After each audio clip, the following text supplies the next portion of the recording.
Me voici donc de retour avec un sujet d'actualité. Et oui, d'actualité, mesdames et messieurs. Car à partir de 30-35 ans, nous sommes tous touchés par ce phénomène complexe, le baby blues. Attention, n'allez pas vous méprendre. Je ne viens pas d'accoucher et je n'ai pas d'enfant. Mais je fais partie de ces gens qui ont des amis. Oui, déjà c'est très étonnant au vu des vacheries que je balance. C'est une surprise tous les jours pour moi de recevoir un texto ou un appel. Bref, les amis, je vous aime et vous êtes source d'inspiration perpétuelle. Cœur, cœur, cœur. Bisous, bisous. Donc j'ai des amis. Et passé l'étonnement, on s'y fait. Mes amis sont tous dans la trentaine et ont tous décidé de procréer. 2018, année de la bite, n'a jamais aussi bien porté son nom. Je me retrouve donc entourée, je dirais même assaillie, de femmes enceintes et de marmots de tout poids et de toute taille. Mais oui, ils sont mignons, ces petits bouffchis d'or. Surtout quand tu les prends à bras et qu'ils décident de te gratifier pour ton effort d'un gerbouillis qui dégouline de ton épaule jusqu'à tes chaussures. Ce serait malvenu de les enguirlander parce que tu mettais pour la première fois tes nouvelles godasses qui coûtent 150 balles.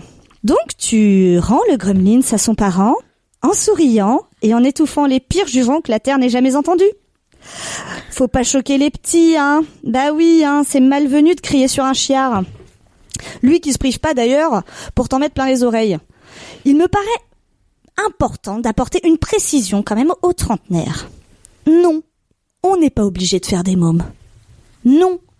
Mais c'est quoi cette injonction de la société? Faites des gamins. Après le Summer Body, le Mother Body. Sauf que pour le premier, tu luttes contre la cellulite. Et pour le second, tu comptes tes vergetures ou tes hémorroïdes. C'est au choix. Ou les deux. Ou les deux. Une fois que l'on a compris qu'on a le choix, il faut maintenant penser à ce qui va changer dans sa vie. Non pas vous, futurs parents, hein, normalement, vous y avez déjà réfléchi. Je vous parle de ce qui va changer dans la vie de vos amis. Fini les soirées rhum party jusqu'à 4h du mat'. Si on a de la chance, vous nous invitez à faire des goûters de 16 à 18h, parce que tu comprends, après c'est l'heure du bain. Perso, moi je me douche le matin, donc je me sens pas concernée. Et toc, Léo 1, Bambino 0. Fini les conversations intéressantes. Eh ouais, c'est mort. Enfin, fini. Enfin, t'es juste interrompu toutes les deux phrases par un « Qu'il est chou ! Attends, je fais une photo ! Et là, il faut que je le change. Maintenant, je dois lui donner à manger. » Et ce blablabla toujours ponctué d'un inébranlable « Ça dérange pas ?» Bah si, connard. Je ne te parlais du fait que je quitte mon job.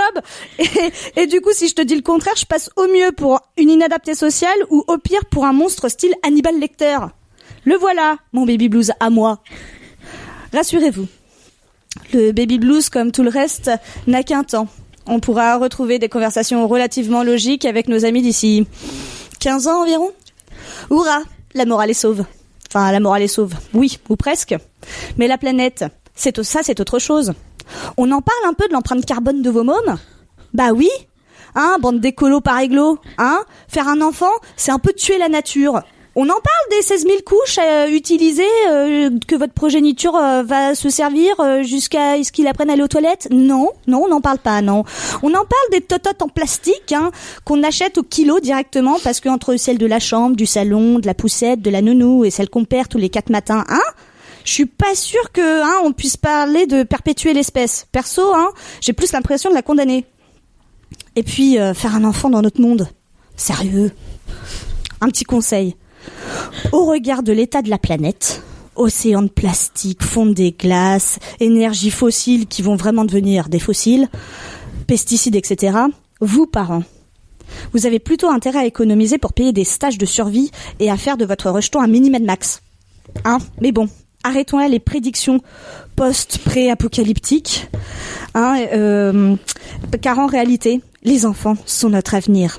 Enfin, surtout celui de mon foie, car grâce à eux, j'ai pu limiter mon alcoolisme mondain et du coup me remettre en forme en attendant, moi aussi, de plonger mes mes derniers potes célibataires dans un tourbillon de jus de fruits. Et tu veux bien fumer à la fenêtre ? Allez, bisous. Anti-social.